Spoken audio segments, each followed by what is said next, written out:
Ignite your best life. Yoga is the spark.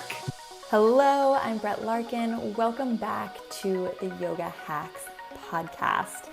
Today I'm answering another user question, and I think this is just an issue that comes up a lot, and it has to do with the heat. Practicing in a heated room as compared to practicing in an air-conditioned room. Hopefully you're in my free Facebook group, Yoga Hacks, H-A-C-K-S, yogahackscommunity.com, which I think is where this question originally got asked. And someone was asking, is it okay that I'm practicing my yoga in air conditioning? I just really don't like being hot.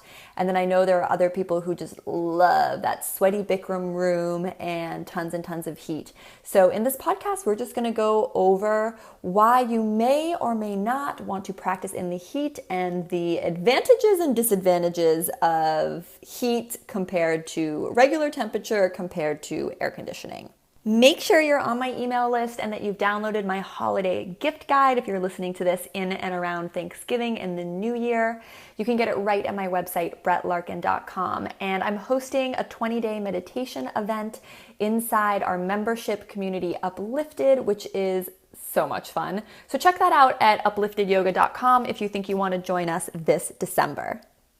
All right, now let's dive into our topic of why someone would want to practice in the heat in the first place. Where did this concept of heated yoga even come from?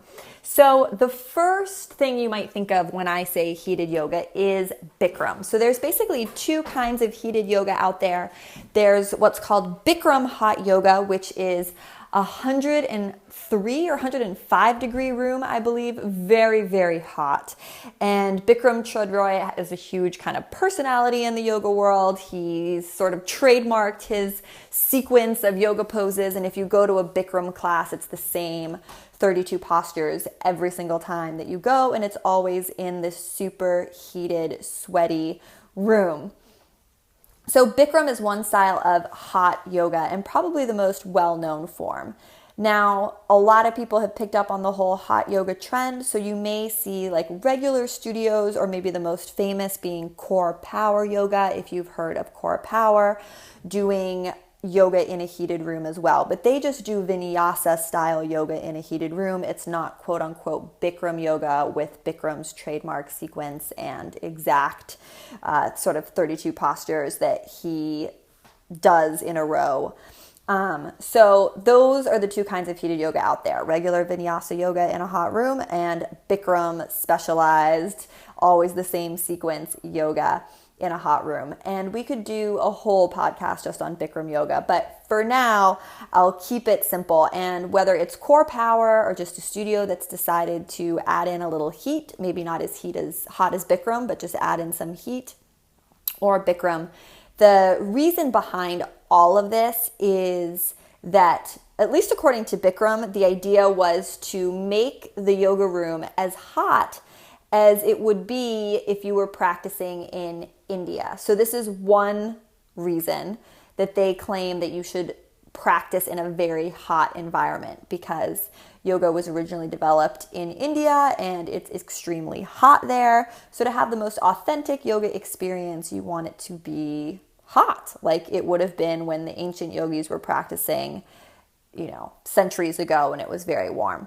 That is one reason that they propagate heat. The second reason is that when you're hot, your muscles just are warm and you tend to open up easier or more easily. Think back, maybe you've had an experience of where you've gone to a heated class, but did you feel like you were able to maybe stretch into your full range of motion? Maybe you felt a little more flexible in that class as compared to a non-heated class. Everyone's experience is going to be unique, but if you think about it, it does make sense that if we warm up the muscles and just get everything juicy, that you are going to have more range of motion and increased flexibility in a heated room. So those are kind of the two pros, I guess I would say, for well, I don't even know if I'd call them pros, but the two reasons that people like heated yoga and sort of where it came from. And the third that I would add in there would just be that, you know, sweating is very detoxifying according to a lot of different cultures, right? Like you've maybe heard of sweat lodges, or just ever since the beginning of time, there's always been this idea that sweat and detox are kind of synonymous. So obviously when you're in a superheated room, you sweat a lot more. So that would be reason number 3.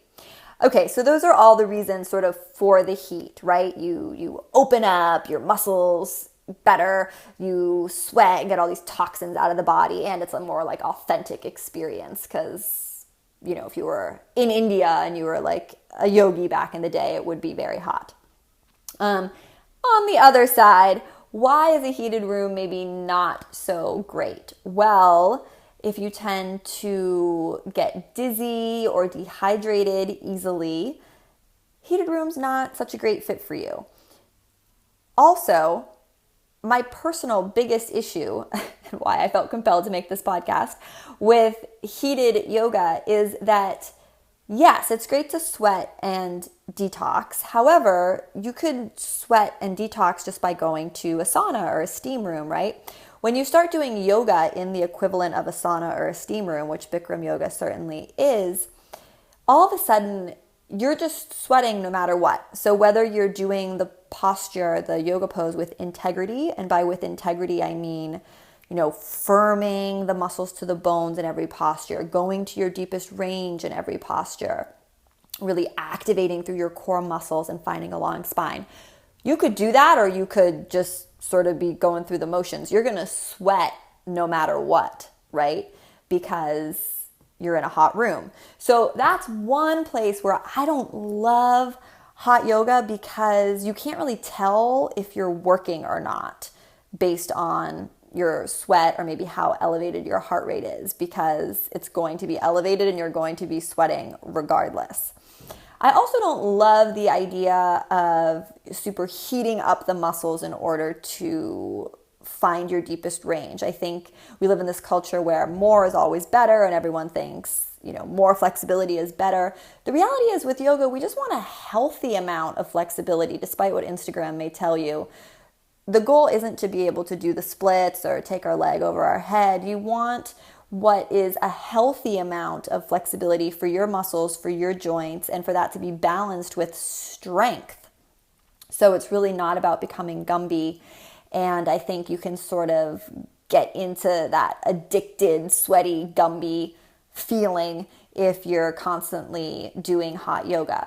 What's great about doing yoga in a normal temperature room or even an air-conditioned room is that any heat or sweat that you generate is going to be internal and genuine. By that, I mean you're going to be sweating because your body's working really, really hard, not because it just happens to be hot.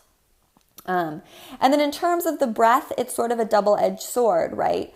If you are practicing in a heated room, all of a sudden it can be difficult. It's very challenging. So you have to breathe very deeply. And this was the one thing I did love about Bikram and heated yoga when I was doing it, is that you do really have to pay attention to the breath in a deeper way, because if you don't breathe and do your yoga breathing, you're going to pass out because it's that hot.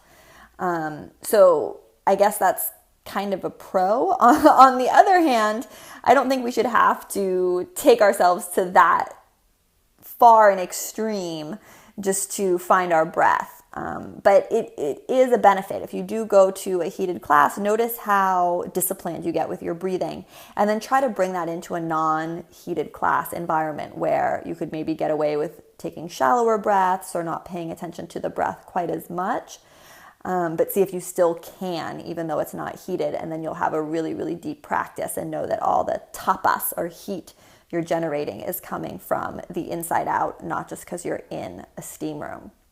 So to go back to our original user question, is it okay to practice in air conditioning? Is it okay to, always practice in the heat. This is a completely personal preference. I hope that by listening to this podcast, it outlines some of the pros and cons of each, or just why you might want to consider one over the other. I personally think going to a hot yoga class once a week so that you can sweat all those toxins out and, get that really super wet, sweaty workout on is fun and a great idea. I think if you're addicted to hot yoga and it's the only yoga you do, that maybe you should change it up, because you should do a reality check with yourself and go to a regular non-heated class and see if you're able to break a sweat or really engage your muscles or get a workout without the sauna-like room.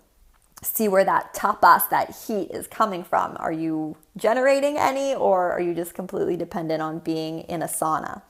And then notice your breathing in both of them as well, because the hot room really forces you to breathe deeply, but it can be very difficult and challenging if you have any kind of anxiety, respiratory issues, dizziness, if you start to feel faint.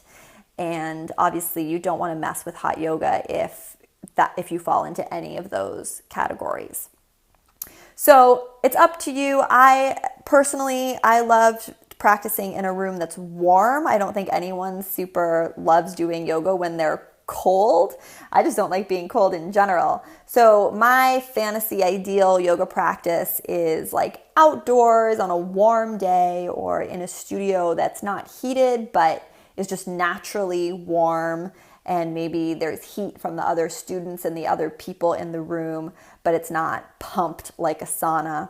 And again, I personally think it's fun to go to hot yoga once in a blue moon or once a week, or part of like a monthly detox ritual to really sweat it all out. Just be mindful that if you're a total hot yoga junkie, you may not be properly engaging your muscles, because you're sweating and you don't realize you're actually not working that hard. All right, so that is the answer to the hot yoga question. I'd love to hear from you. Do you prefer yoga in an air-conditioned room and just normal temperature? Are you a huge fan of hot yoga? Let me know in the comments if you're listening to this on YouTube, or over in our private Facebook group, Yoga Hacks, HACKS community.com on Facebook. Make sure to get on my mailing list. Learn about the upcoming retreats and yoga teacher training that's happening in January and again in September.